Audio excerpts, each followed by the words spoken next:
Quilombo dos Palmares, Serra da Barriga, lugar mais histórico desse país, porque agregou a resistência à escravização, resistência ao Estado racista, homicida, outrocida brasileiro, né? Então, aqui formado por esse lugar aqui, negros, majoritariamente, indígenas e poucos brancos resistiram ao Estado colonial. Então, estamos aqui hoje com o nosso guia Mano Gil, né? Estamos aqui com o Fabião, né? Vamos fazer um debate, e com o queridão aí, Leandro, né? Guerreiro. Então vamos fazer essa discussão, esse debate aqui hoje. O nosso Mano Gil vai guiar a gente aqui, e depois você que está aí no canal vai aprender tudo sobre quilombo na prática, e vamos debatendo também, fazendo uma conversa. Valeu? Seja bem-vindo, vamos lá. e dentro do Parque Memorial Quilombo dos Palmares, né? Aqui é o primeiro mocambo do Quilombo dos Palmares, surgindo no ano de 1597. E todo o protagonismo foram das mulheres. As escolas nos ensinam que quem formou o Quilombo dos Palmares foi Zumbi dos Palmares ou Gangazumba. Na verdade, foi a mãe de Gangazumba e a avó de Zumbi dos Palmares, a Qualtuno, uma princesa africana que veio escravizada da África para o Brasil e vendida como escrava, reprodutora. E ela se depara em uma grande fazenda dentro da capitania de Pernambuco, que hoje é uma cidade do estado de Alagoas, conhecida como Porto Calvo. 40 escravizados se revoltam nessa fazenda, coloca fogo no engenho e foge para cá. E a Qualtuna aproveita a oportunidade e foge grávida junto com esses 40 escravizados, já no comando deles. Porque lá em Bangala, local que a Qualtune vivia, o pai dela foi rei do Congo, ela liderou um exército, segundo alguns historiadores, de aproximadamente 10 mil soldados. E aqui, chegando aqui nesse local onde estamos, surge Angola Janga, um país pequeno africano considerado pela coroa portuguesa e um estado independente considerado pela capitania de Pernambuco, porque toda a organização política, militar e social foi a Qualtune quem formou. Toda essa hierarquia que consistia dentro do Quilombo dos Palmares sob o seu comando, e ela tinha uma orientadora bem bacana, a conselheira, a Cotirene, de origem indígena, era a matriarca do Quilombo. Tudo que era feito tinha que ter o aval dela. Se ela não autorizasse, ninguém fazia nada, certo? E daí, em século XXI, aparece a professora Maria Mariá, que lutou pelo tombamento da Serra da Barriga como patrimônio histórico nacional.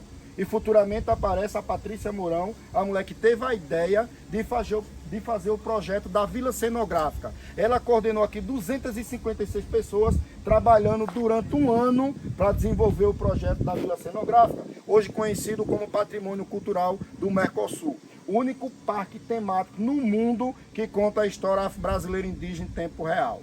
Pô, show de bola, Mano Gil. Deixa eu fazer uma questão, assim, só para a gente poder marcar para quem está assistindo. Então você está mostrando que, primeiro, o papel central das mulheres, Isso. e de uma mulher negra e de uma mulher indígena nesse processo.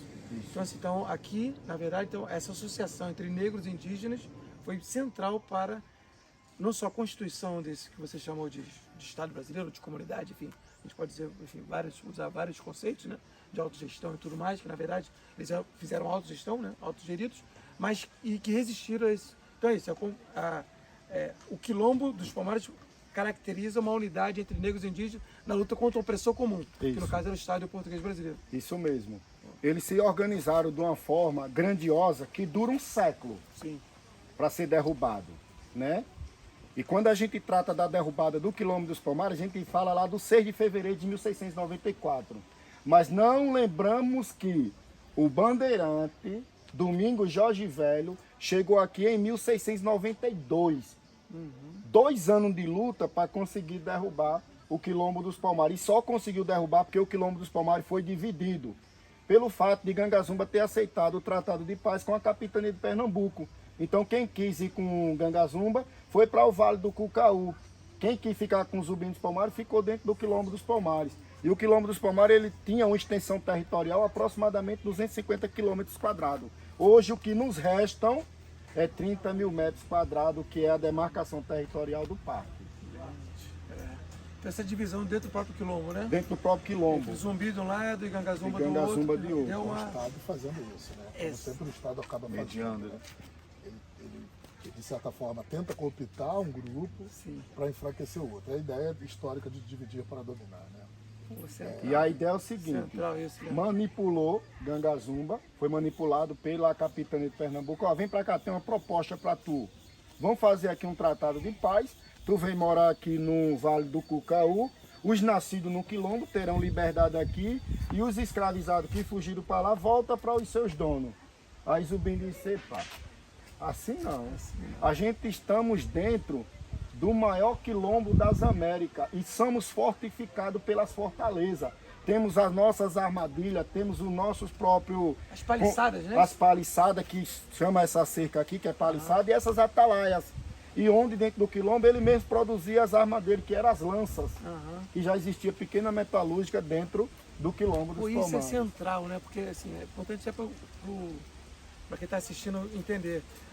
A metalurgia, ela é africana, Gilberto. Africana. Então os africanos tinham larga experiência nesse processo e acabaram implementando aqui nos quilombos como autodefesa contra as incursões do Estado brasileiro. Muito bom você falar Olha só a junção. Os indígenas manuseiam a terra, sabem plantar. Os africanos vindo da África, escravizados no Brasil, traz a tecnologia. Que tecnologia é essa? A produção da enxada, da ferramenta, do trabalho com ferro. E o quilombo chega ao ápice, quando se faz essa união. Coisa linda, irmão. Boa parte para produzir alimentação, boa parte para lutar, boa parte para produzir as armas e boa parte para fazer o treinamento militar do quilombo dos Palmares. Pra gente, Mano Gil, é muito importante a sua presença aqui. Porque a nossa concepção, uma concepção de uma perspectiva da decolonialidade, a gente ter pessoas autóctones do território para falar sobre o território é fundamental para o entendimento e os pontos que você vem trazendo. Nesse sentido, a gente queria te fazer uma pergunta. Como é que foi essa escolha do território? A gente percebe aqui que é um território que ele naturalmente ele já é uma segurança para a população que vem ocupar aqui, né? E o outro elemento fundamental, que é a presença da água. Queria que você falasse um pouco sobre isso, sobre essa relação do território, a relação da água e as escolhas feitas por esses africanos que vieram para cá. E adicionando, até desculpa, que a gente, ao subir, a gente percebeu uma quantidade extensa de mangueiras também, né, que foi também uma das nossas questões em pensar se já existia essa plantação vasta de mangueira ao chegar aqui, ou se teve um papel também fundamental dos africanos presentes. Existia e quando ele chega aqui tem papel fundamental na ampliação desses frutos, certo? A escolha do espaço, porque você já vê que tem uma altitude elevada, 535 metros acima do nível do mar. Para você ter noção, daqui a gente enxerga o aeroporto Zumbi dos Palmares, Rio Largo, Maceió. A questão da água. Uma altura dessa, ter água para ele saciar a sede dele, tomar os banhos deles para purificar a alma e renovar as energias.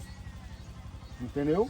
É um ponto fundamental. Pela altura que a gente está, não era para existir água. E tem água. E nunca secou 100% essa lagoa sagrada dos negros.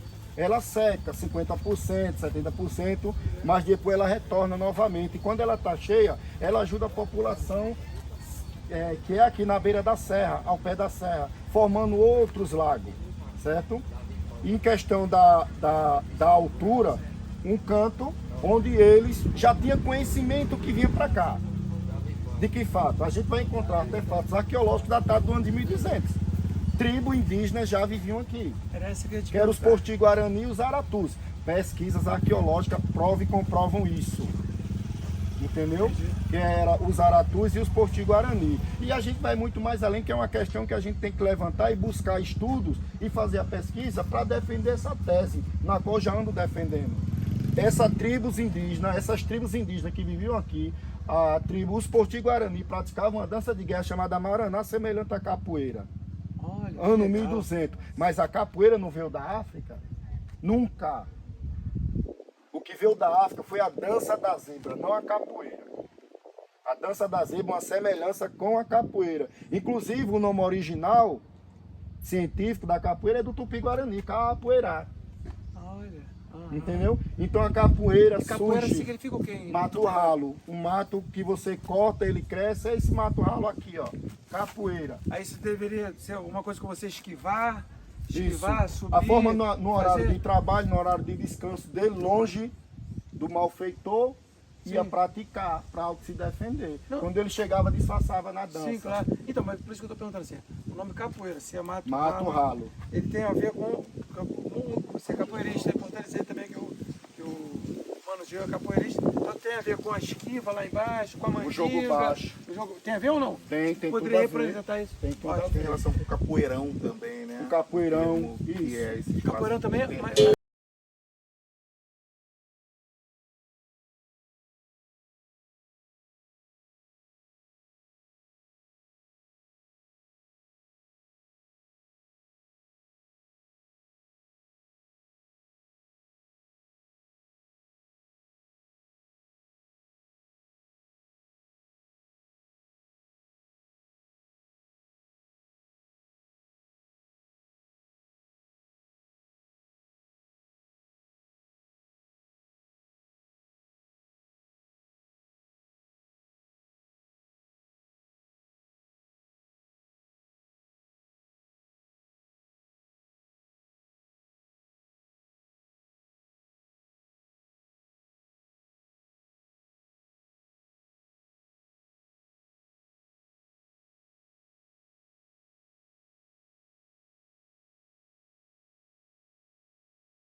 Zumbi dos Palmares, por favor, mano.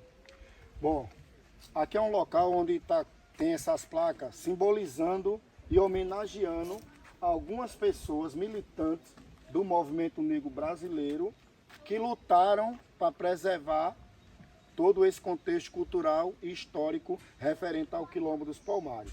Essa daqui homenageia os grandes líderes quilombola que tombaram aqui no dia 6 de fevereiro de 1694, onde acontece a destruição do Quilombo dos Palmares, que a gente trata sobre o genocídio que aconteceu aqui, liderado por Domingos Jorge Velho. Domingos Jorge Velho chega aqui na madrugada do dia 6 de fevereiro de 1694 e começa a matar o nosso povo. Ele mata crianças, homens e mulheres que foram mortos e degolados em combate.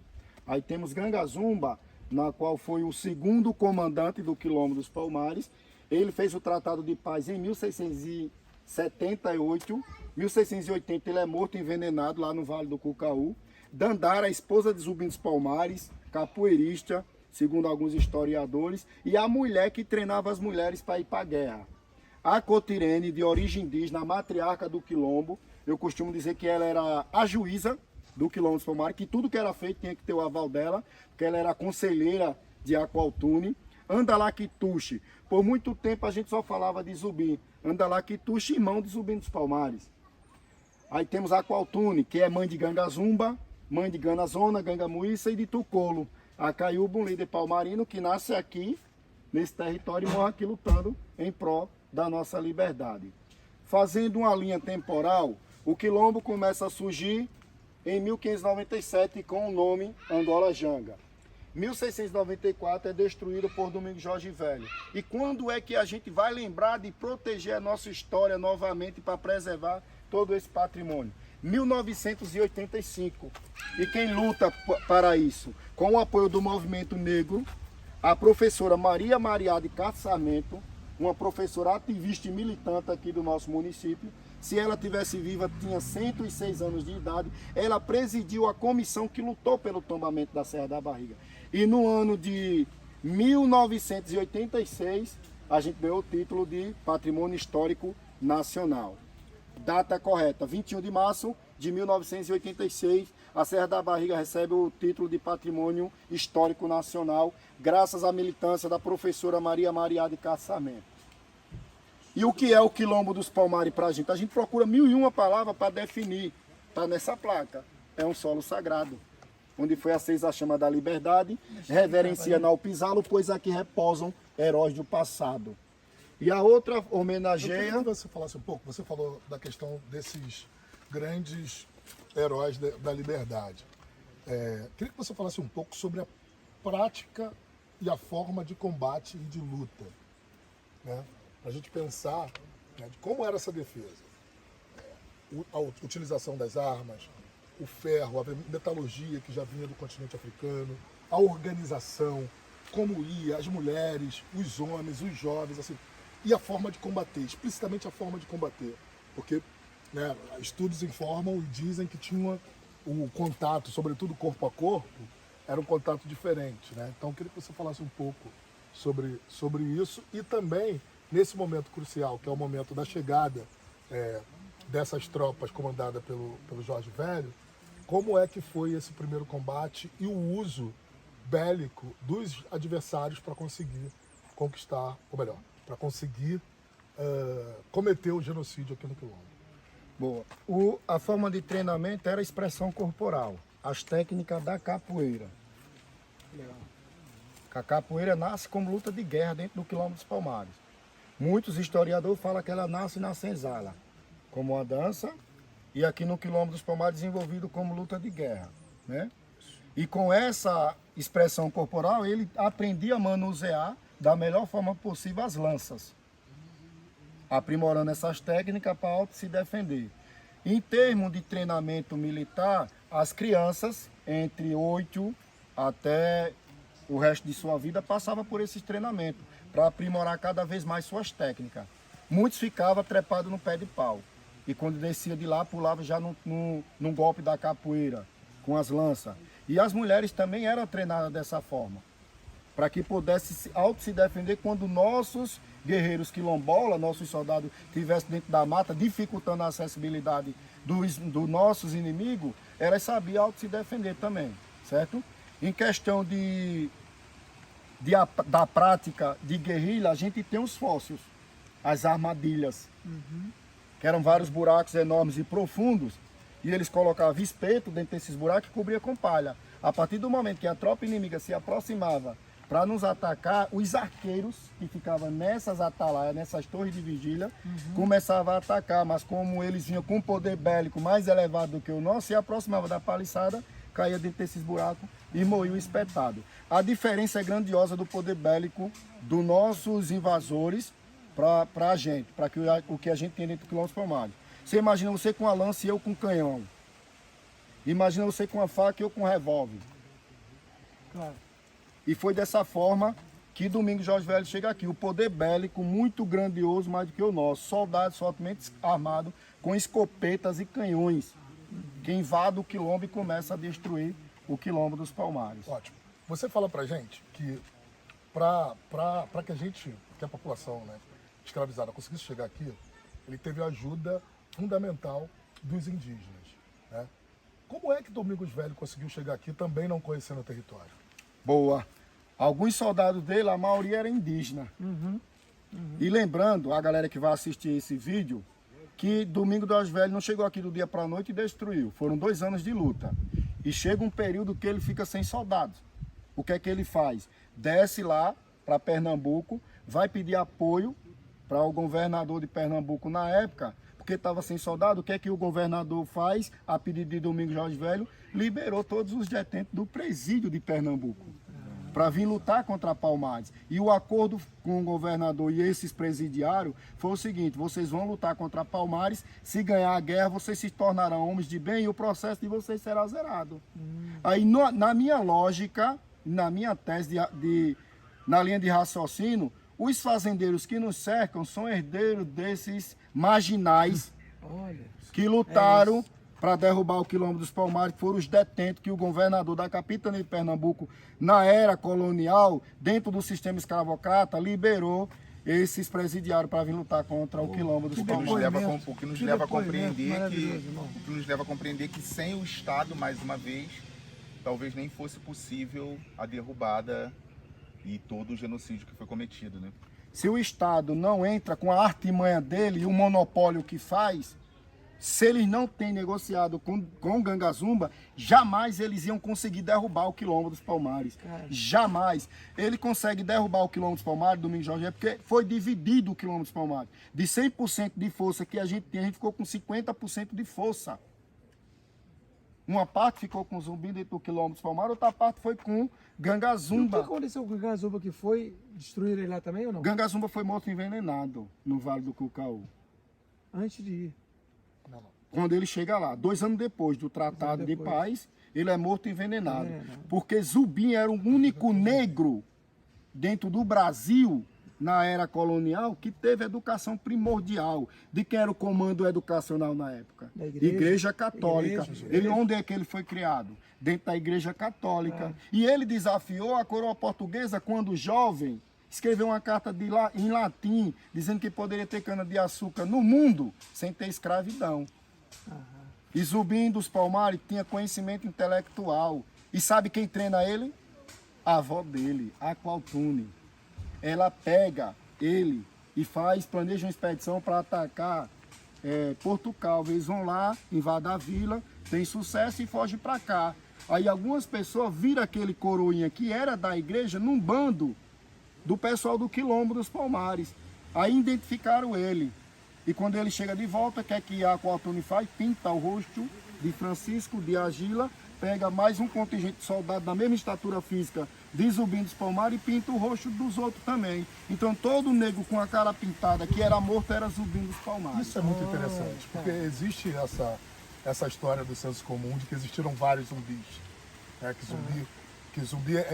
Zumbi não vai morrer porque tem um outro zumbi, tem o próximo zumbi, tem o próximo zumbi. Essa história que você traz da expertise da avó dele, de pintar o rosto de todos, né, é muito significativo para a gente pensar na mitologia. Né? Sim. E a galera que vai assistir o vídeo, o quilombo dos Palmares não foi destruído.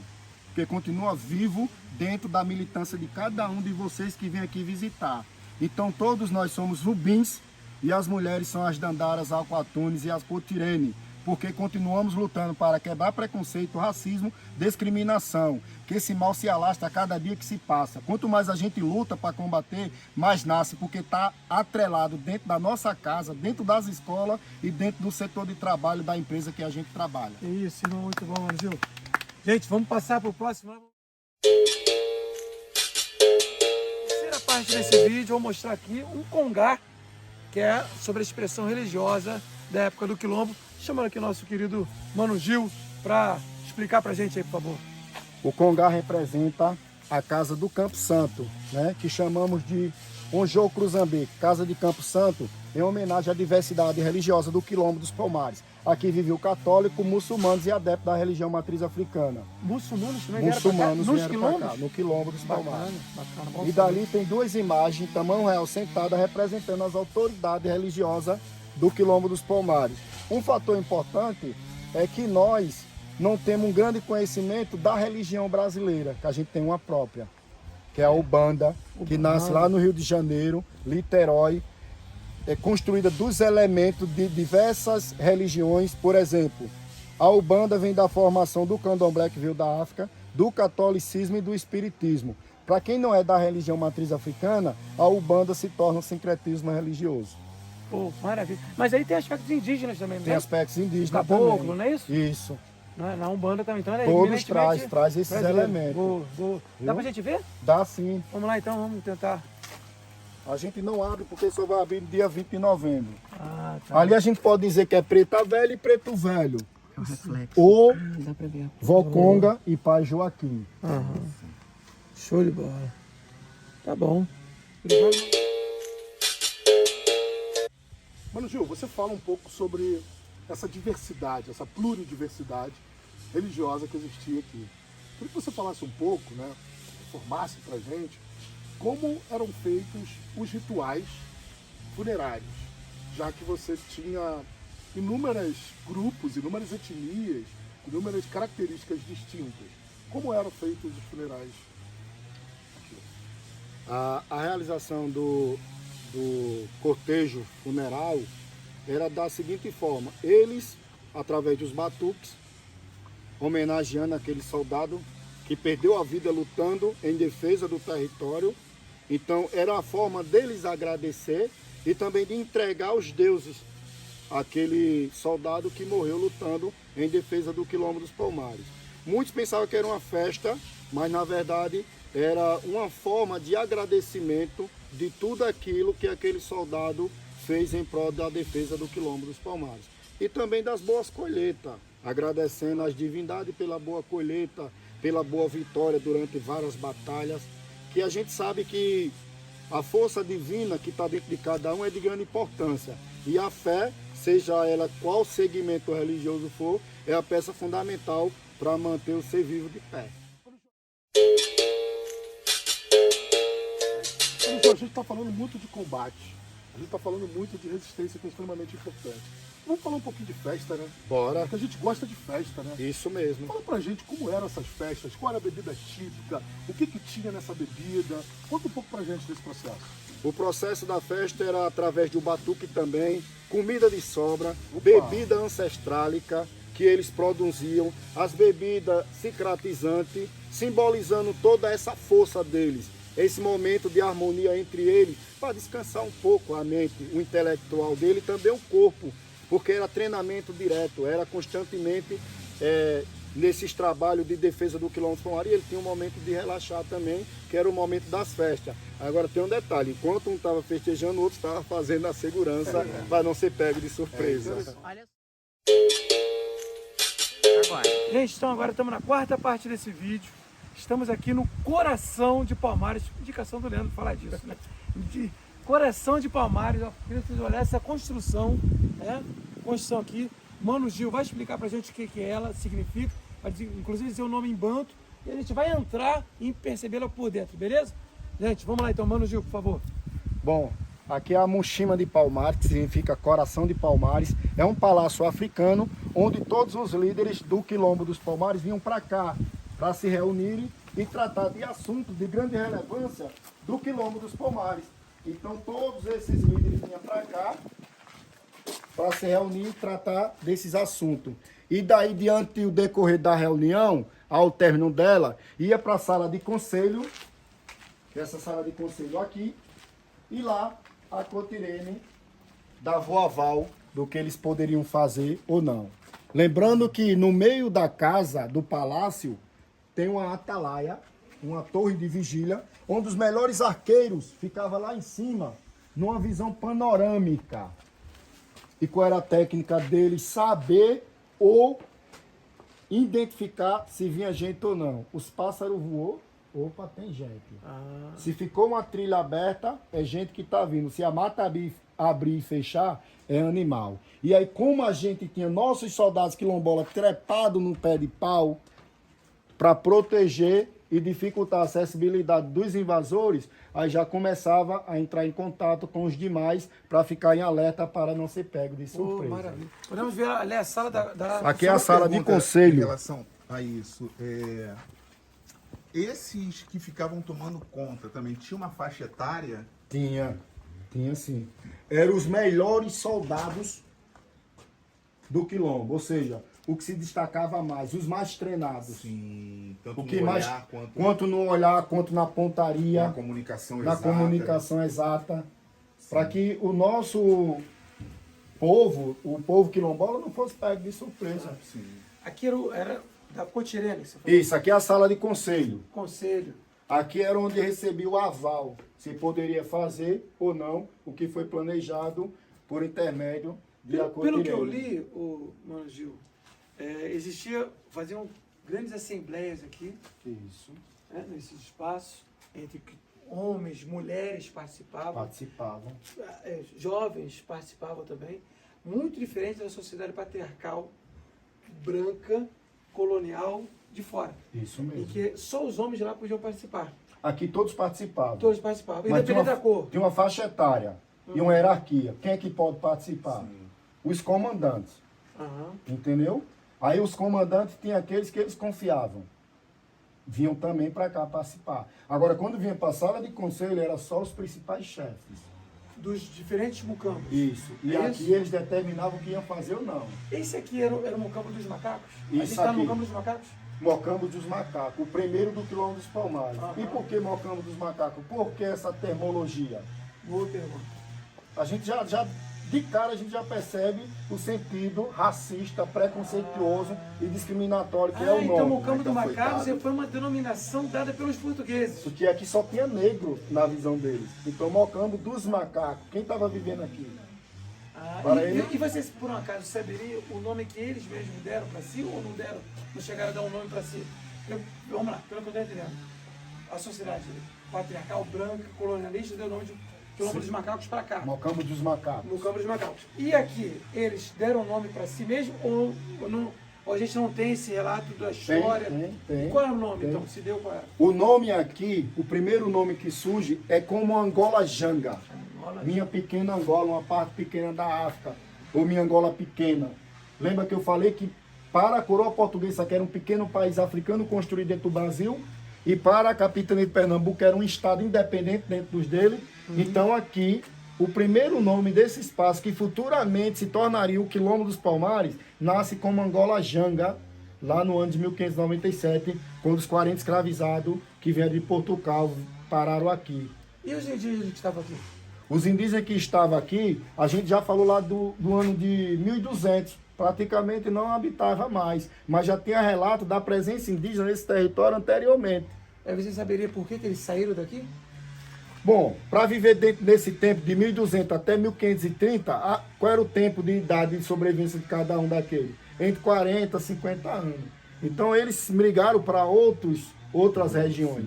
E aqui notícias corria desse espaço que era difícil de se chegar e era um canto propício para a instalação de Angola Janga, que se tornaria o Quilombo dos Palmares. Mas certamente alguém trouxe eles para cá. Os indígenas. Entendi. Quem sabia os caminhos na mata?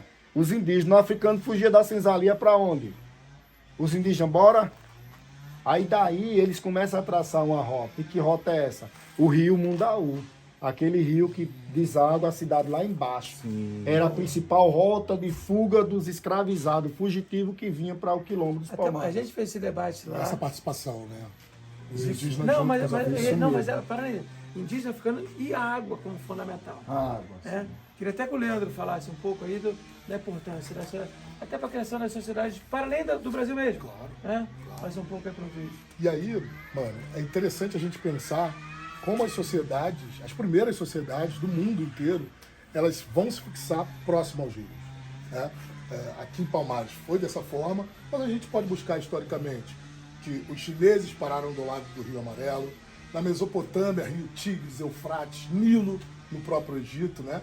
Por quê? Porque é fundamental para a sobrevivência. Você ter água, ela vai ser importante para o plantio, vai ser importante, sobretudo para a população afrodiaspórica. A questão religiosa, a questão dos banhos, né, que você traz para a gente também, e, obviamente, é um lugar que você tem a segurança alimentar. Né? Então, trazer um pouco dessas informações para a gente, dessa escolha do Rio Mundaí, é Mundaí? Rio Mundaú. Rio Mundaú, né, que os indígenas falavam, ó, segue esse rio, que esse rio vai ser importante para vocês conseguirem se manter nesse território.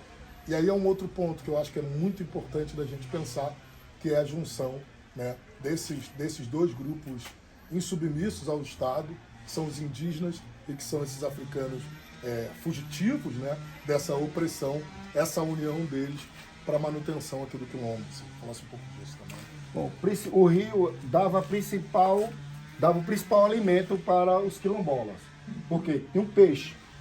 E eles plantavam as raízes. Ah, o peixe, né? Tem um alimento, peixe. Entendeu? É o principal alimento deles. O peixe e as raízes, a macaxeira, a mandioca, Sim. o inhame. E lembrando que toda a produção O milho era também, feita, o milho também, toda a produção alimentícia ficava aos arredores da beira do rio Mundaú. E aqui em cima eram os soldados de altas patentes, Entendi. que coordenava todas as demandas. Então esse Mocambo, conhecido como Mocambo dos Macacos, tinha uma população estimada de 8.000 pessoas. E o rio Mundaú era a principal rota de fuga dos escravizados fugitivos da senzala. A gente vê o rio dali, né? Vê, a gente consegue ver o rio consegue. dali. E aí eu tenho uma dúvida. Né? Essa população, ela toda, ou a grande maioria dela, ficava aqui em cima, ou tinha gente que se fixava próximo aos rios e só subia quando o inimigo chegava? Boa pergunta. Justamente está correto nessa pergunta que você faz. Gente que ficava fixo lá embaixo para o plantio, para trazer as notícias e poder ser liberado aquele que fugiu para vir para cá, para conhecer o processo de hierarquia e se submeter à sabatina, para a gente ter a garantia que ele não seria um traidor. Entendeu? É uma pergunta. Não vai falar. É uma pergunta talvez até ao meu ver, um pouco óbvia, mas a forma de comunicação, ela se partia somente da oralidade ou tinha, por exemplo, mecanismos de comunicação como símbolos em árvores, por exemplo? Sem verdade nenhuma, é interessante essa pergunta. Símbolo em árvores, símbolo nos cabelos, os códigos de assobios, entre eles, porque a comunicação, a língua não era a mesma, então eles arrumaram um jeito de se comunicar entre eles, que era o português africanizado no Quilombo dos Palmares. É isso, é isso. É importante dizer assim, que a literatura mostra que, na verdade, se criou uma língua quilombola, Isso mesmo. com a junção do tupi, Do com a junção do bantus, banto, Yorubá. do Yorubá e do português. do português. Oral e Entendeu? estética, né? Exatamente. Então, assim, é importante isso, trazer isso, essa diversidade. E como que essa diversidade conseguiu se auto-organizar com respeito mútuo entre todas elas. Né? Acho que isso é o fundamental, destacar como, sei lá, se é que a gente pode pensar, até a gente tentou criar no canal lá uma filosofia dos quilombos, mais ou menos nesse sentido, de entender a diversidade como algo positivo. Por que é importante dizer isso? Porque o eurocentrismo estipula que a diversidade é negativa. Negativo por quê? Por isso quer impor a sua religião como única e verdadeira, foi o catolicismo, quis impor um único Estado, como única lei, uma única Constituição como verdadeira, né? Uma única língua, um único costumes, né? Uma única ideia de costume de cultura. Então aqui, na verdade, você tem a possibilidade da junção, da diversidade e do respeito mútuo. Quer dizer, então, esse talvez seja um dos grandes legados desses homens e mulheres que estiveram aqui dos quilombos para que nós possamos pensar hoje de estruturar uma sociedade anti-discriminatória em todos os seus sentidos. Eu não sei se isso poderia ficar nesses termos. Fica nesse termo, sim. Quando a gente fala do quilombo, a gente tem que entender que foi o maior movimento organizado e democrático do Brasil. É isso. E podemos até dizer do mundo. Porque foram brancos, índios e negros vivendo em um espaço onde eles tinham que se fortalecer entre eles e entender o processo de sobrevivência entre eles. E o respeitar. Sim. Eu te respeito, tu me respeita. Tu pode ir até ponto, eu posso ir até ponto. Entender todo esse processo, que ninguém era mais que ninguém. Não é à toa que o Quilombo dos Palmares tem uma extensão territorial circular. É isso.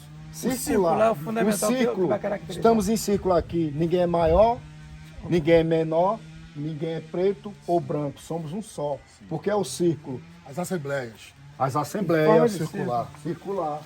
Circular. E até então, até os cantos de dormitórios para eles descansarem de forma circular. E todo o percurso que a gente está fazendo está sendo de forma circular. É isso. Que isso. Coisa linda. Gente, então vamos dar uma parada e a gente vai pro próximo. Opa, agora tá. Vamos lá, Mano Gil, explica pra gente aí, por favor. O que é esse? Isso aí embaixo? Aqui é uma urna funerária, datada do ano de 1200. São artefatos arqueológicos, onde foram encontrados vários desse tipo. E dentro dessas urnas funerárias tem restos mortais dentro. Lá no Instagram, a gente pode ter acesso a algumas filmagens, que é na Arqueologia NEPA. Colocando lá, você vai ver vídeos e fotos desses artefatos que foram encontrados aqui em cima. E aqui dá a entender que é da tribo, os Poti-Guarani, que praticavam uma dança de guerra chamada Maraná, semelhante à capoeira lá no ano de 1200. Caramba, hein? Que legal. Então, você já disse um pouco, né? A capoeira, tua hipótese é que a capoeira é como origem indígena também. Isso, a capoeira é nossa, brasileira. Sim. Agora com elementos indígenas e africanos, Elemento porque indígena e quando africano. os africanos vêm para o Brasil escravizado, ele traz a dança da zebra. Boa. E a junção da dança da zebra com a Maraná, nasce a capoeira como luta de guerra no território quilombola. Mano Gil, o que a capoeira representa na sua vida? Boa. O que é que a capoeira representa na minha vida? Ela é o meu instrumento de trabalho. Se não fosse a capoeira, eu não estaria aqui para contar a história. Um periférico para ser guia de turismo aqui no maior parque das Américas. O único das Américas que conta a história brasileira e indígena em tempo real. A capoeira me fez se qualificar na área da educação física para poder estar dentro da escola, para garantir o meu salário, para eu sustentar a minha família com a capoeira. E nos momentos faço o trabalho de guia aqui em cima no Parque Memorial Quilombo dos Palmares. Lembrando que a capoeira é a principal ferramenta da pedagogia empírica do Brasil, ou seja, da educação popular, que ela leva vários elementos, a música, a história, a atividade física, incentiva os alunos a desenvolver o seu intelectual na produção das letras de música da capoeira, que conta a história do nosso povo, da história do Quilombo dos Palmares, da história da escravidão, da história do Brasil, enfim, da história do Paraguai, trazendo para dentro do ambiente escolar todo esse contexto histórico para a gente entender e poder preservar esses elementos históricos. Coisa Qual é o seu maravilha. apelido da capoeirista, Mano Gil? Mano Gil. Mano Gil mesmo. É meu apelido na capoeira. Sou do grupo Candeias, né? E a gente tem uma extensão aqui, um trabalho representando na cidade de União dos Palmares. Já tive a honra de participar também do projeto Criança Esperança. Que isso. Valeu, Mano Gil. Obrigado. Vamos. Quinta parte do nosso vídeo. Estamos aqui no Mirante Acaiene. Vai ser um visual espetacular. Querida Carla vai mostrar pra gente já já. E vamos ouvir aqui o nosso Mano Gil para poder explicar isso pra gente. Obrigado, mano. Isso mesmo, aqui é o Mirante de Acaiene, Filhos de Gangazumba. Temos essa visão panorâmica, onde os seus olhos alcançarem, era a terra do Quilombo dos Palmares. Era a terra do Quilombo dos Palmares, certo? E daqui a gente vê o precipício do Quilombo dos Palmares, onde Historiadores falam que muitos quilombolas se jogaram lá de cima, preferindo morrer do que voltar a ser escravo na batalha final, 6 de fevereiro de 1694. Caramba, hein? Que coisa. 1.000 pessoas. Como eu não tenho esse número exato, eu vou falar aqui de milhares e milhares de pessoas que foram mortos. Entre eles, crianças, homens e mulheres que foram mortos e degolados em combate. E outra coisa que poucos guias têm coragem de falar, e eu não passo pano. Boa. Fala pra gente. Aconteceu a maior bizarra aqui em cima, quando o Domingos Jorge Velho mata a maioria do nosso povo e toca fogo em todos eles para a Fedentina não incomodar os fazendeiros. Olha, engraçado, eu quero falar sobre isso. Domingos Jorge Velho é nome de rua, nome de praça, é nome de um monte de coisa. Um bandeirante, canalha, assassino, amando do Estado brasileiro, que assassinou nossos antepassados. É sempre importante relatar isso. Como que a história brasileira é contada e homenageia esses assassinos racistas, patriarcais, esses, dá pra vontade de falar vários palavrões, eu não posso falar por causa do vídeo, né? Mas é um absurdo que isso ocorra. Então a gente está aqui tentando na contra-história. Inclusive, a gente está aqui atuando com o nosso querido Mano Gil, o nosso querido Leandro, nosso querido Fábio, nossa querida Carla que está nos filmando aqui, tentando atentar contra o historicídio. O que significa isso? Historicídio é o assassinato da história dos guerreiros, dos nossos guerreiros, nossos indígenas, nossos negros, nossos, enfim, guerreiros que lutaram por tanta liberdade. E a partir daí eu já queria, neste lugar, com esse horizonte, se a Carla puder mostrar e até aproximar lá, enfim, para mostrar bem esse horizonte, falar sobre liberdade, Mano Gil. Como que a gente pode encaixar a ideia de liberdade, a luta por liberdade dessas pessoas e o quilombo como representação disso? Você poderia refletir um pouco para a gente? Posso sim. Liberdade era o sonho deles e o nosso sonho também. Que a gente vive aprisionado dentro de um sistema racista, onde a gente não tem espaço e nem oportunidade de um trabalho digno dentro do nosso país. Então o Quilombo dos Palmares serve e traz experiência de todo esse fator. Liberdade, luta por garantia de direito naquela época para ele, e o que é que a gente luta hoje? Garantia de direito das políticas públicas na melhoria da nossa comunidade. Serviço de saúde, educacional, os projetos sociais realizados nas nossas comunidades, que nos faltam muito, e quando chega é de uma forma superficial, em troca do voto. Isso. E o Quilombo dos Palmares nos espelha, nos inspira, lutando por essa liberdade que ainda não chegou de fato para a gente. Que a gente precisa trazer e lutar, desconstruir muito contexto histórico que trata da história do nosso povo, para reconstruir novamente, que precisa estar dentro da sala de aula. Boa. Mano, deixa eu te falar uma coisa.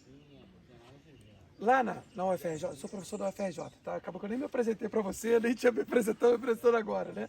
E são professores também. Lá a gente criou uma filosofia, está criando, junto com o coletivo, de uma perspectiva que a gente analisa essa história da humanidade a partir de uma perspectiva anarquista, quilombola e decolonial. O que significa isso? Significa o seguinte, e por isso o quilombo aqui é muito importante para a gente. Porque o quilombo, para mim, eu queria te perguntar isso, significou o autogoverno dos negros e dos indígenas aqui nessa região, né? E aí eu queria ver com você como que a gente, se você entende dessa maneira também, como um autogoverno, ou seja, não tinha ninguém de fora do Estado colonial que geria aqui, que mandava aqui. Quem mandava eram as próprias pessoas que aqui estavam. E eu quero te perguntar hoje, foi muito bom que você na fala anterior disse, olha, nós ainda não temos a liberdade. Não temos a liberdade. O povo pobre e negro nesse país, indígena, ainda não tem a liberdade. E não tem a liberdade por quê? Porque, para minha perspectiva, tá, mas eu quero te ouvir, porque ainda nós somos governados. E governados por uma série de canalhas que estão pensando apenas nos seus interesses pessoais e individuais. E que, portanto, estabelecem um salário mínimo de miséria para esse país. E quando toma a terra dessas pessoas, obriga essas pessoas a terem que trabalhar produzindo riqueza para outros, em troca desse salário de miséria. Enquanto a gente, nessa perspectiva que a gente pensa, a nossa liberdade será o dia que todas as pessoas nesse país, e aqui na região de União dos Palmares, e todo o país, tenham suas próprias terras, tenham sua própria moradia, tenham acesso à água, acesso à comida, a poder plantar e a poder se autogovernar, ou seja, não ter que obedecer a ninguém. E associativamente com outras pessoas possam produzir o que elas quiserem e o que elas definirem por si mesmas, sem ter que obedecer a outrem. Aí eu queria saber o que você acha disso. Se isso aqui, onde você mora, aqui na União dos Palmares, seria a efetivação da liberdade. Quando você puder se autogovernar, de você ser tratado como igual a todos os outros, sem ter que obedecer a um deputado, a um presidente, a um prefeito, a seja quem for, a um patrão. Porque, na verdade, hoje, as pessoas são governadas. Quando trabalham, quando tem uma carteira assinada, elas são governadas 40 horas por semana. Porque elas são 40 horas produzindo riqueza para um patrão.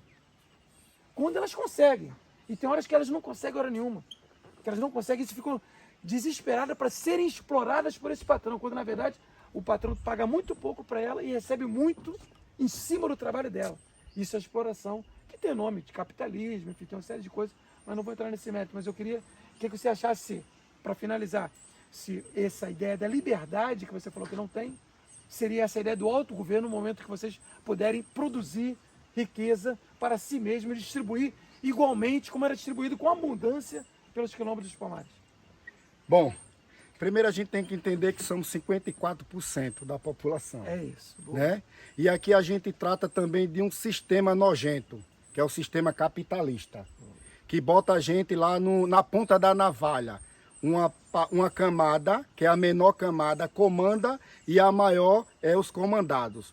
E o Quilombo dos Palmares nos espelha pela sua maneira administrativa que eles tiveram. Ninguém é mais que ninguém, tudo obedecia dentro dos seus critérios, onde você tinha aquela liberdade de chegar sob o comando de Acoltune e de Gangazumba e de Zumbi dos Palmares. E quando eu falo que não temos liberdade, é porque o próprio sistema deixa a gente prisionado, preso. Imagina aí a gente dentro de uma favela ou de uma periferia sair na noite para a polícia ir lá te abordar pela cor da tua pele ou pela tua vestimenta.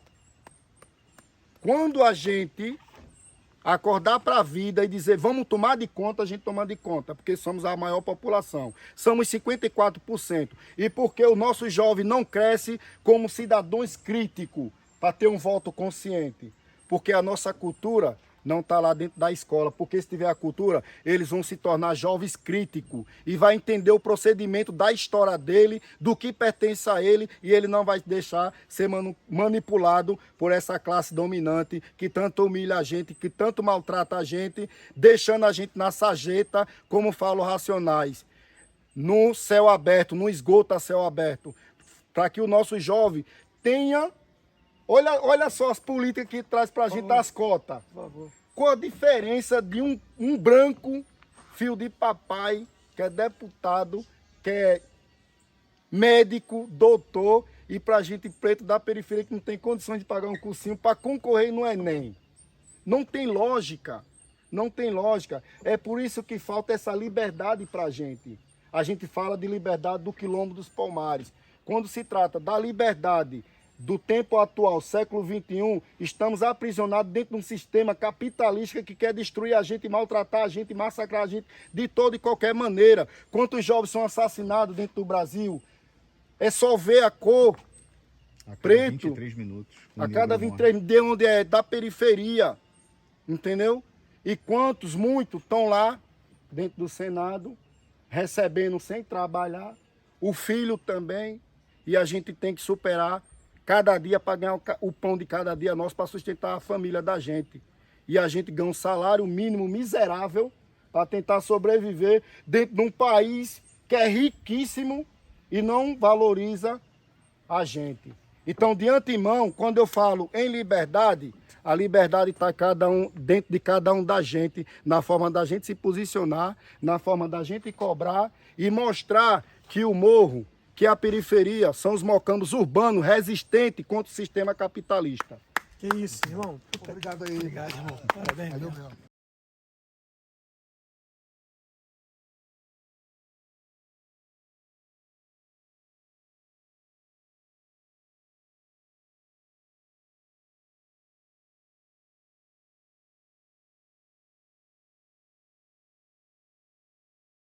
Entrando aqui numa oca. Oca indígena. É mesmo, que aqui é fresquinho. Lá fora tá um calor danado. É, só pra mostrar a relação com os indígenas também no Quilombo dos Palmares. Importante. Show. Vamos ouvir agora aí o nosso querido Mano Gil. Aí, então beleza. Então, Mano Gil, explica pra gente tá vendo com as ocas aí. Por que essas ocas aqui na Temos comunidade? 3 ocas aqui em cima no parque, representando a presença indígena aqui e também a contribuição que eles deram na formação do Quilombo dos Palmares. Então temos 3 ocas, que são o símbolo da presença indígena no Parque Memorial Quilombo dos Palmares. Pô, show de bola. Então, gente, estamos aqui na 6ª parte do nosso vídeo. Estamos aqui o Mano Gil, nosso parceiro, para explicar o significado desse espaço. Eu não vou nem adiantar. Porque eu cheguei aqui, eu estou todo arrepiado. E tô de novo. Caramba, não sei porquê. Nesse lugar, e aí queria... Cara, eu tô todo arrepiado, cara. Aqui. Tô mesmo. Por favor, explicar isso pra gente. Vou ficar aqui. Por favor, mano. Bom, estamos no mirante de Acaiúba. Acaiúba é um líder palmarino, e daqui a gente tem essa visão panorâmica, né, que eram as terras pertencentes ao Quilombo dos Palmares. É por aqui que, segundo alguns historiadores, relata que Domingos Jorge Velho entra na madrugada do dia 6 de fevereiro e começa a atacar o Quilombo dos Palmares. Porque se ele viesse de frente, ia cair dentro dos buracos, que são as armadilhas, que eram feitos na frente das paliçadas. Então, os nossos irmãos escravizados foram forçados a trazer os canhões e as armas, as escopetas para cá, posicionando aqui para Domingos Jorge Velho utilizar no dia 6 de fevereiro de 1694, destruindo e matando, assassinando o nosso povo aqui, onde todo esse espaço que a gente caminhou até o momento foi irrigado de sangue dos nossos ancestrais. E daqui, só para você ter a visão, a gente vê o Rio Mundaú, que era a principal rota de fuga dos escravizados quando fugia da senzala. E aqueles pontos brancos lá na frente é o aeroporto Zumbi dos Palmares, Rio Largo, Maceió. Que de lá você tem cerca de 90 km. A gente está olhando ele aqui em linha reta e dá para ver a estrutura do aeroporto Zumbi dos Palmares, Rio Largo, Maceió. Visão privilegiada dos quilombolas. Imagina ele ter o domínio e o controle dentro da mata fechada e resistir durante um século contra a coroa portuguesa. E mais uma vez enfatizando e falando que Domingos Jorge Velho, bandeirante paulista, destruiu o Quilombo dos Palmares, porque o Quilombo dos Palmares foi dividido. Uma parte ficou no Vale do Cucaú com Gangazumba, outra parte ficou com Zumbi dos Palmares, dentro do Quilombo dos Palmares. Isso aqui tudo era mata fechada. Mata fechada, que com a destruição do Quilombo dos Palmares passou a ser terra de uma grande usina de cana-de-açúcar, que hoje está invadida pelos sem terras, que na enchente de 2010 o rio praticamente acabou com a nossa cidade inteira, e daí o usineiro decretou falência na usina dele. Então hoje essa terra está ocupada pelos sem Pelos terra? sem terra. E não vou dizer que as terras é do pai da Teresa Collor. Não vai. O João Lira, né? Aham. Um grande usineiro do Brasil que tem usina no Acre, no Mato Grosso e aqui no estado de Alagoas. Eu acho muito importante você falar disso, que todo esse território virou um canavial. Um canavial. É importante entender que na sociedade colonial, o que os portugueses, a elite portuguesa trouxe para cá e estabeleceu aqui, foi a ideia da monocultura. E a monocultura, que é da cana-de-açúcar. Da cana-de-açúcar. Cana-de-açúcar para exportação exclusivamente. E aqui os quilombos, como você disse, eu quero até resgatar um pouco disso, aqui os quilombos não se prenderam à monocultura, muito ao contrário, produziram diferentes culturas, como o milho. Gostaria que você faça um pouquinho de novo, né? Milho, enfim, e outras, a mandioca, O tudo milho, mais. a mandioca. Milho e a mandioca são de origem indígena já são aqui de no origem Brasil, indígena. né? Temos uma variedade de alimentos na qual o próprio feijão, eles plantavam também o café O café. para servir de alimento para eles e também a variedade de fruta. A gente pode dizer que a melancia é um fruto africano, a jaca é um fruto Olha, africano. que legal. Então, ainda tiveram essas sementes de origem africana que se juntaram com as indígenas e que formaram. E que aqui no quilombo é importante. Eles passam com quantos 1.000 quilômetros? 250 quilômetros quadrados, extensão territorial do quilômetro dos Palmares, com a 250 população 250 quilômetros. Desculpa, 250 quilômetros. 250 quilômetros quadrados, com muito aproximadamente 25 mil a 30 mil pessoas morando de diversas etnias no quilômetro dos Palmares. Então, nessa população de quase 30 mil pessoas, aproximadamente 30 mil pessoas, se cultivou diferentes culturas que eram um grande exemplo para o Brasil, né? Essas terras férteis, e é um crime ambiental aquilo que os colonizadores fizeram ao estabelecer apenas a ideia da monocultura, enfim, no nosso país. Vamos lá para o próximo take. Mano, após o genocídio que ocorreu aqui nesse território, né, essas terras ficaram nas mãos dos senhores. Né? Hoje, essas terras, né, estão sendo ocupadas pelo movimento dos sem terra. Queria que você falasse um pouco, né, sobre esse legado, né, que o MST hoje constrói aqui nesse território que foi de Zumbi, que foram dos indígenas, e hoje o MST faz desse território algo extremamente importante, sobretudo quando a gente pensa, né, o quanto o MST foge dessa ideia eurocêntrica de monocultura, de só uma plantação, de soja, desse território que ficou na mão da elite de Alagoas e hoje está na mão do MST. Queria que você falasse um pouquinho sobre isso. A importância deles, do movimento sem terra aqui, é porque ele começa a produzir dentro das terras, na qual era produzido só a cana-de-açúcar, e eles trazem essa diversidade da agricultura familiar para comercializar dentro da própria nossa cidade. E lembrando que esse movimento é um movimento organizado, na qual luta por um direito educacional que eles têm, que é a militância do movimento sem terra em prol dos seus direitos, da ocupação da terra, da reforma agrária, de uma pedagogia que tenha direcionamento e fins específicos educacional para próprios filhos do sem terra, trazendo a história de resistência do movimento sem terra para os seus acampamentos, uma pedagogia na qual de resistência que ele utiliza isso, fortalecendo o conhecimento das nossas crianças e dos nossos jovens. Inclusive tem até acampamento que tem escola dentro dele para fortalecer o conhecimento de cada um, levando um direito educacional, como trata o ECA, lá no artigo 4º. Dever do Estado, da família, em garantir saúde, educação, esporte e direito à cultura. E os sem terra é um exemplo disso. Eu digo que eles se espelharam na luta e na militância do Quilombo dos Palmares, que é um movimento de resistência que tenta o tempo todo lutar em prol dos seus direitos. Que isso, é uma coisa linda. Obrigado! Vou passar um carro, mas tá tranquilo. Vamos lá, estamos aqui descendo junto pra... Ih, apareceu todo mundo? Deixa eu ver se já apareceu todo mundo. Hein? Opa, até a Carla apareceu Valeu, agora. Zumbi. Ih, caramba, virou direto. Valeu, Zumbi dos Palmares. E aí, como é que a gente descer aqui nesse território que... Imagina as crianças aqui, né, cara? Deixa eu tentar botar aqui isso. Imagina as crianças aqui, passando um carrinho, que hoje tem até carro aqui, né? Mas, imagina as crianças brincando nesse amplo território. Tem algum relato disso aí, ô? Cadê o Mano Gil? Tô aqui. Tem um relato aí, Mano Gil, dos... Opa, deixa eu virar pra cá então, um pouquinho, peraí, pegar todo mundo. Educação. Como é que as crianças aqui, diversão e tal. As crianças, você falou que elas iam já se preparar para o militarismo, né?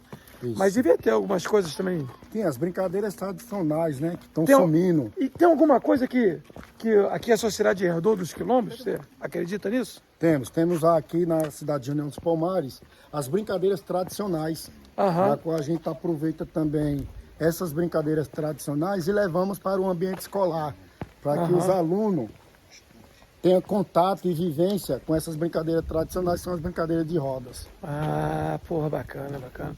Ó, nós estamos passando aqui por umas casas, né? Vou até dar uma filmada aqui, ó. É uma das minhas casinhas aí, ó. Casa aqui popular com roupinha na corda.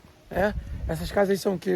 São moradores aqui do parque, Aham. que eles habitam isso aqui primeiro do tombamento da Serra da Barriga na década de 60, né? Porque só ganha o título de patrimônio na década de 80. Entendi. Então eles habitaram aqui, que não era parque ainda, e eles aí estão até em processo, eles e o INCRA, para fazer um acordo para eles poderem sair daqui. Então não são famílias quilombolas. Não, se estão se alastrando, esse processo já se alastra há aproximadamente 12 anos já. Aham. Sou a favor da permanência deles aqui, porque da seguinte forma, o turista chegou aqui no parque, não vai ter guia, a não ser que vocês contratem o guia, e os visitantes passantes vão se ficar aqui mais ou menos um pouco, dizer assim, sem um suporte da presença do pessoal, quando vir no momento sem ser festivo. Sim. Entendeu? E para descer a lagoa aqui, a gente tem que ter um acompanhamento. E com as casas presentes, e essa família presente aqui, vai ter gente circulando direto o tempo todo. Lembrando que os funcionários do parque, a maioria são moradores aqui do parque. Isso é importante. Entendi. Boa. Gente, começando aqui a 7ª parte, um pouquinho. Tem essa parte aqui, a subida. Vou tentar focar um pouquinho lá. Deixa eu ver aqui, aproximar, para o pessoal ver aí de casa, tá? E vou afastar.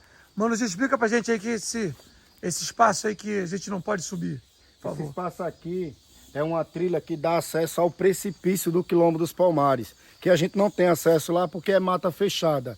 E para ir lá a gente tem que ter uma autorização da Fundação Cultural Palmares e também um acompanhamento dos guardas, porque eles são treinados para fazer toda essa inspeção, para ver o que está acontecendo aos arredores do parque. Então a gente não tem acesso àquela parte, que é a parte mais alta do Parque Memorial, que representa o precipício do Quilombo dos Palmares. E essa árvore aqui linda, maravilhosa, deve ser É uma centenária. jaqueira centenária. Jaqueira centenária, né?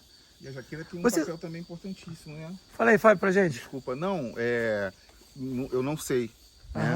Aham. Mas a jaqueira, pelo menos da última vez que eu vim aqui, um dos guias que estava fazendo uma outra incursão com outras pessoas falava que aqui teve uma inundação, né? Não sei se isso eu queria até Verídico, fundamentar. Tem uma e as jaqueiras serviam de segurança, né, para as pessoas subirem na jaqueira enquanto para não sofrer afogamento. Isso, diante da sua fala e da sua pergunta, eu digo que esse fato aconteceu na comunidade quilombola Muquem.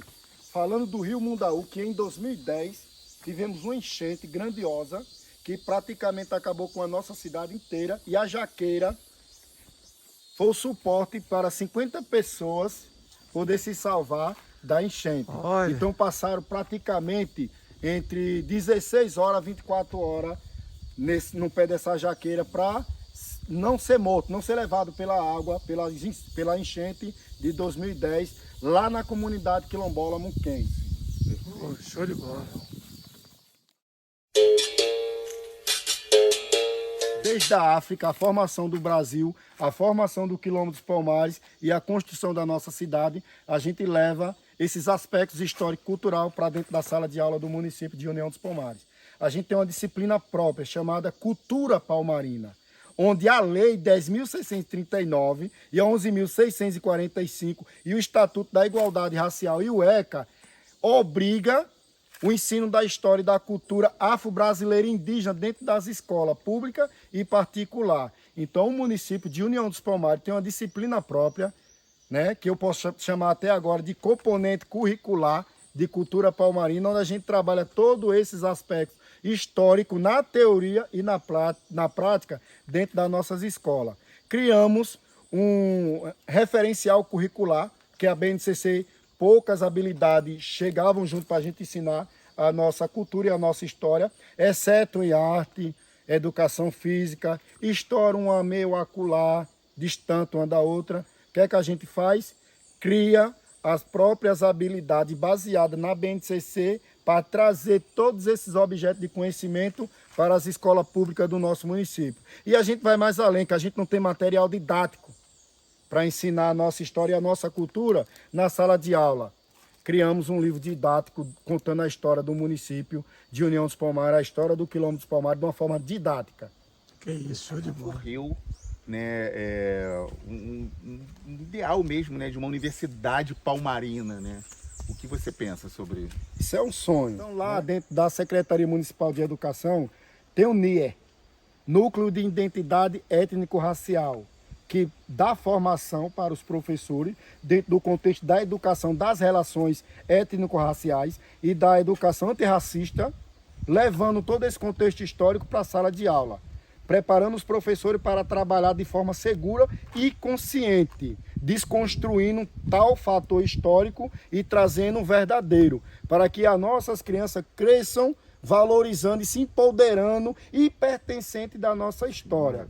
Aí dentro da Universidade Estadual de Alagoas, na qual sou estudante de lá de Pedagogia terceiro período, estamos com um projeto de levar um curso específico para trabalhar a educação quilombola no nosso município, fortalecendo mais o trabalho que é feito na nossa rede de ensino, dando oportunidade àquele capoeirista que não tem condições de passar no Enem e nem tem condições de pagar uma universidade para ele se qualificar e ter essa formação de ensino superior e entrar de forma positiva na sala de aula como professor, aí ele terá a oportunidade dentro desse projeto. Porque esse projeto não vai ser por uma seleção de disputa de Enem. A gente vai analisar o histórico e militância desse sujeito para que ele possa ter essa oportunidade a ser mais um na soma dos trabalhos dentro das escolas com a nossa história e a nossa cultura. Reparação pura. Show de bola. Beleza. Então, gente, vamos entrar agora na sétima parte do nosso vídeo, aula, aqui com o nosso querido Mano Gil. E estamos chegando num lugar sagradíssimo, sagrado para essa região, que é para os povos que aqui estavam, os quilombolas, que é o Lago dos Negros. E também a árvore sagrada.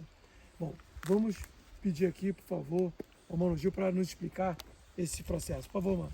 Vamos lá. Estamos diante da Lagoa Sagrada dos Negros, local intacto do Quilombo dos Palmares, desde a formação do Quilombo dos Palmares. Os quilombolas vinham para cá, se banhassem, para renovar as energias, purificar a alma e também saciar a sede. E muitos aproveitavam para afiar suas próprias lanças. Enquanto estava se banhando, ele estava utilizando a pedra para afiar as lanças, para estar pronto para a guerra a todo e qualquer momento. Pô, que maravilha. Aliás, eu lembrei de um ponto que eu não te perguntei, mas claro que você falou que eles vinham se banhar, vinham afiar as lanças, servia como bebida, bebida para o seu próprio sustento, né? Existe um processo sobre os quilombos que tinham muitos homens, e muito mais homens do que mulheres para cá, né? E aí, aqui se instituiu a ideia da poliandria, tá certo? Isso. Poliandria que significa uma mulher ter relação com vários homens, né? Então, queria que você pudesse falar um pouco disso pra gente, como é que... Isso, veja como é que é absolutamente contracultural, contra a cultura colonial portuguesa, igrejista e cruzadista. Mas cruzadismo, depois eu vou explicar esse conceito para vocês. Mas queria ouvir aí o nosso Mano Gil falar um pouquinho desse processo, mano. Isso mesmo. As mulheres que não tinham seus maridos, ela poderia ter mais de um homem. Qual era o sistema?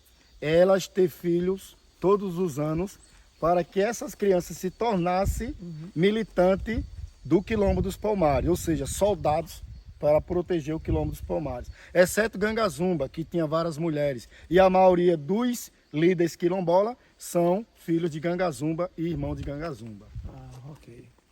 Tu gostou da política? Eu gostei da política. Sabe, Mangueira? Eu falei, Mangueira é teu cenário, uma beleza. Da natureza. Diferente das nossas mangueiras.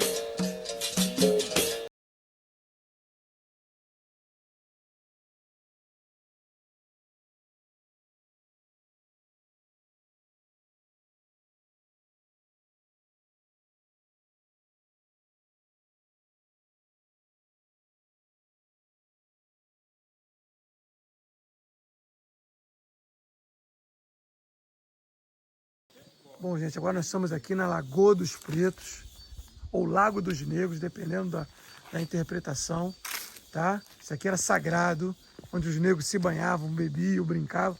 Hoje ela já não está tão limpa, né? Mas, veja, nós estamos no alto da serra e no alto da serra tem uma lagoa, para ver como é que esse lugar aqui era sagrado e importante para esses quilombolas que aqui habitavam, tá bom, gente? Para a gente poder entender um pouco desse processo. Vamos lá, vamos dar um pouquinho aqui.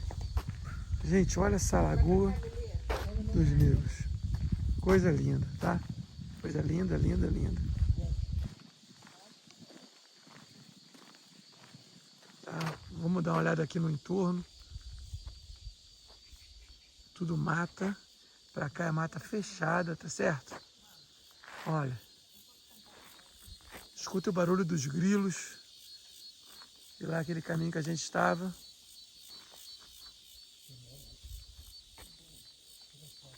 A mata fechada, tá certo?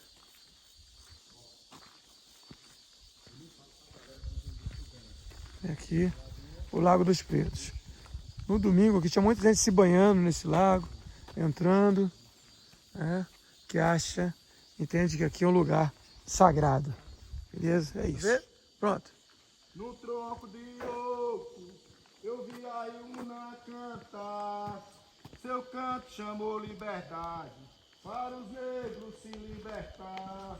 No tronco de iroco, eu vi a Iuna cantar. Seu canto chamou liberdade, para os negros se libertar. No tronco de iroco, eu vi a Iuna cantar. Seu canto chamou liberdade, para os negros se libertar. Iroco velho, dono do tempo, tem a fé dos orixás. Suas raízes se renovam, na magia que se refaz. No tronco de Iroco, eu vi a Iuna cantar.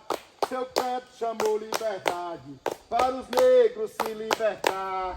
Na lagoa encantada, negro ia se banhar, saciava sua sede, louvava para os orixás. No tronco de Iroco, eu vi a Iuna cantar. Seu canto chamou liberdade, para os negros se libertar. Gameleira branca, Coisa linda, irmão. árvore sagrada aqui do Quilombo dos Palmares. Essa árvore passou por todos os ataques que o Quilombo dos Palmares sofreu. É a única na flora brasileira. Fora daqui só tem no continente africano. Orixá da gameleira branca, Iroco, orixá do tempo. Ela não dá fruto, não dá semente, mas está nascendo outra árvore dentro da árvore. Essa raiz aqui, ó, entrou dentro da casca podre da árvore. O segundo galho já é outra árvore, você pode olhar que ele está novo. E essa raiz grossa, na qual o nosso colega tocou para fazer suas reverências, subiu lá para o topo. Você pode olhar que o topo da árvore é uma raiz nova. Eu digo que ela é uma fênix. Está renascendo da cinza e é o que a música trata. Coisa linda. Coisa Iroco linda. velho, dono do tempo, tem axé dos orixás. Suas raízes se renovam na magia que se refaz. Oh, coisa linda. Coisa linda. E a Lagoa de Exu ao lado. Lagoa de Exu. A Lagoa de Exu. Show. Quer explicar pra gente um pouquinho isso, por favor? Vamos? Bora? Então vai. Lagoa de Exu, por quê? Lagoa Vamos de Exu, lá. como é que é? A Lagoa Sagrada dos Negros representa Exu, né? E também a gente falou da diversidade religiosa do Quilombo dos Palmares. Lembrando que os festejos do dia 20 de novembro só é aberto para o público depois de um processo ritualístico que começa lá na Jereba, onde eles entregam as oferendas de grande porte, são os alimentos, a farofa, o acarajé, uma variedade de fruta, oferecendo para os deuses nos dá em dobro. E lá aquele espaço é um espaço sagrado também, onde representa o assentamento de Iansã. Iansã na religião católica é Santa Bárbara. E também temos Oxóssi lá, que é o protetor da mata, o orixá protetor da mata. E aqui nesse espaço sagrado, que é o ponto intacto do Quilombo dos Palmares, temos a Lagoa Encantada dos Negros, a Lagoa Sagrada dos Negros, que representa Oxum. Ao lado da lagoa temos a Gameleira Branca, a única na flora brasileira, que é o assentamento de Iroco. Quem é Iroco? Orixá do tempo. Você vê a harmonia e o entrelaçamento da diversidade religiosa do Quilombo dos Palmares. E cada um poderia cultuar os seus deuses da melhor forma possível, sem ser atrapalhado por nada.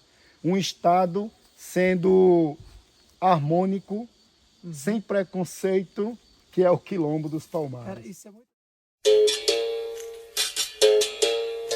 é muito importante ouvir aqui, ouvir o Mano Gil, daqui de Palmares, nascido e criado aqui, militante do movimento negro, capoeirista, estudante de pedagogia, no terceiro período, formado em educação física, está dando uma verdadeira aula para a gente aqui, uma aula de história, uma aula de cultura, está aqui cumprindo o papel que contempla as leis 10.639, 11.645, que muitas universidades, ou quase ampla, todas as universidades, não dão conta. É isso que nós precisamos mudar. Esse saber precisa ser compartilhado para todo o Brasil, para todos os estudantes. Entender o papel da árvore sagrada, entender o papel aqui da Lagoa dos Negros, entender o papel do Quilombo de Palmares e das suas centenas de quilombos pelo Brasil afora, que não foi só aqui em Palmares, esse foi o maior do Brasil, mas tiveram quilombos em todas as partes. E, Mano Gil, quanto que eu tenho que te agradecer.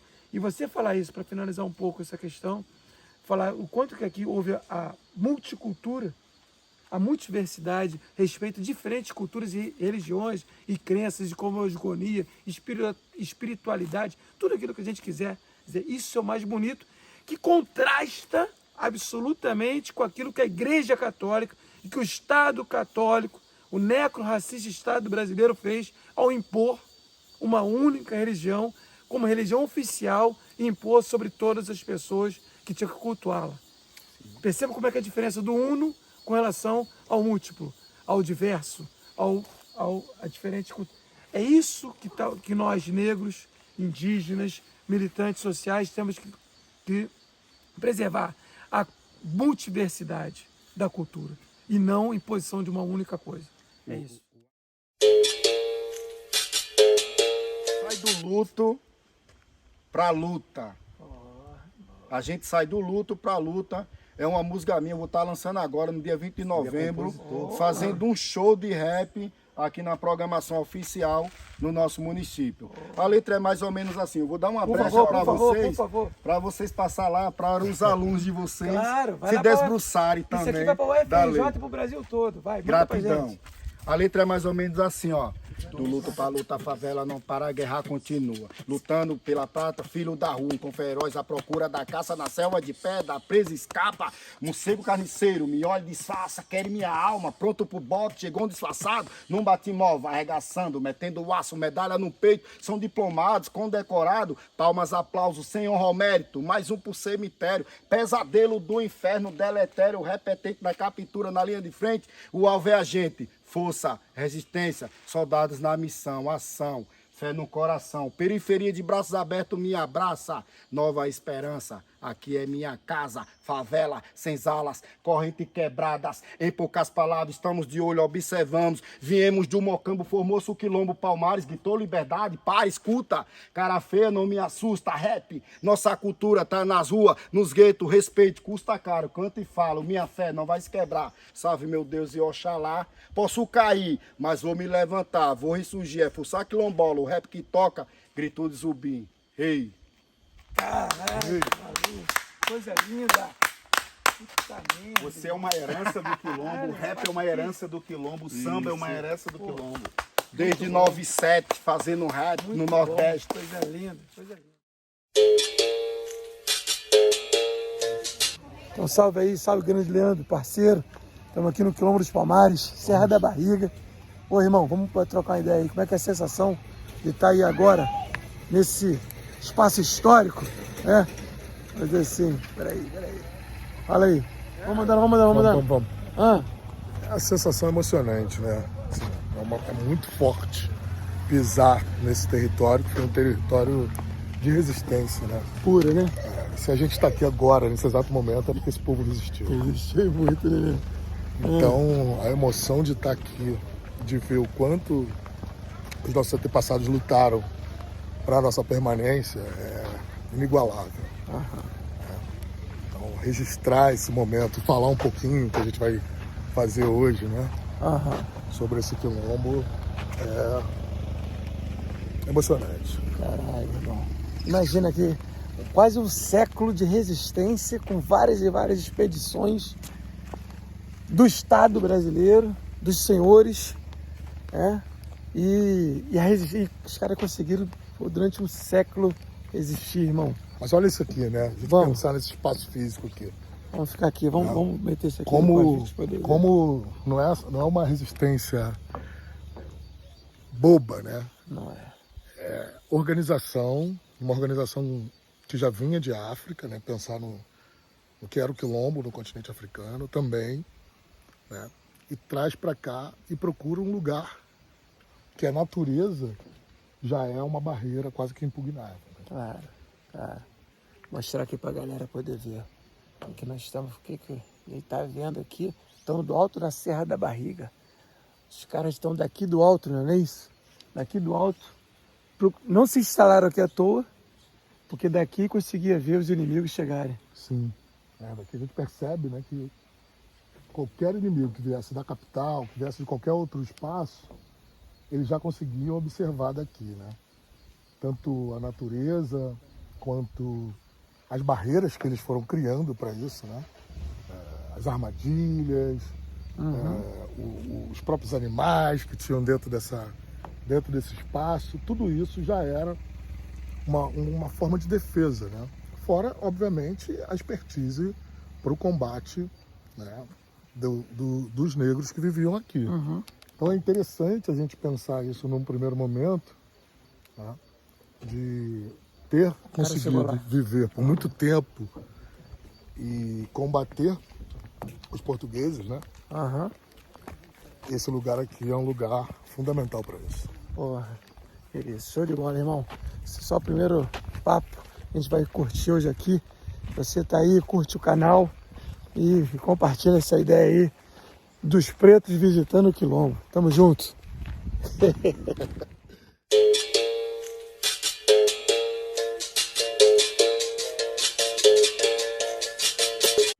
E eu me preocupo com a saúde da mulher negra. Né?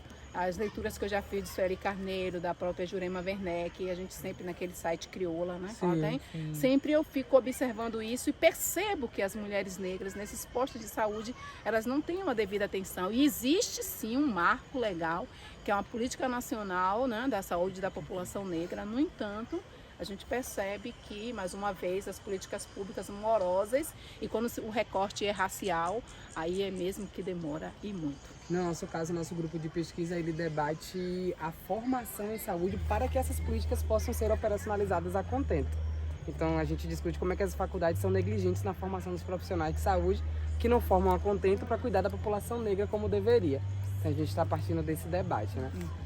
Porque precisa instrumentalizar, precisa qualificar quem vai estar atendendo as pessoas.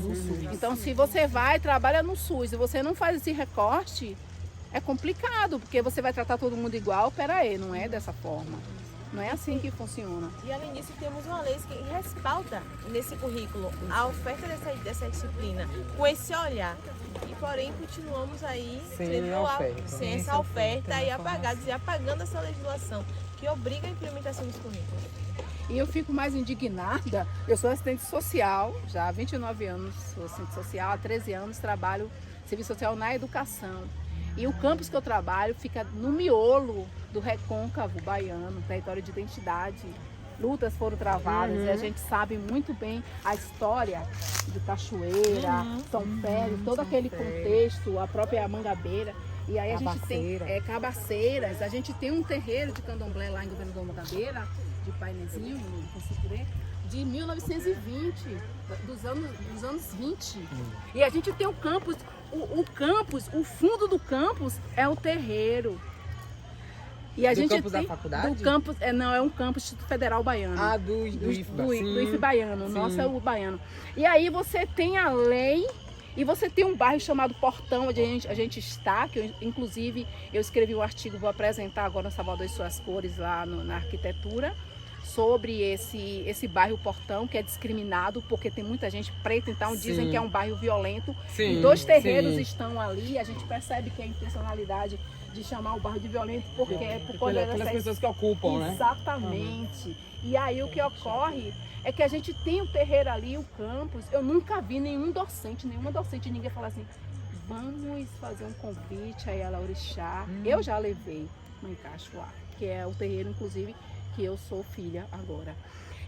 Eu não vejo assim, dizer assim, vamos fazer uma visita ao terreiro, vamos materializar a lei aqui, a gente tem a prata da casa.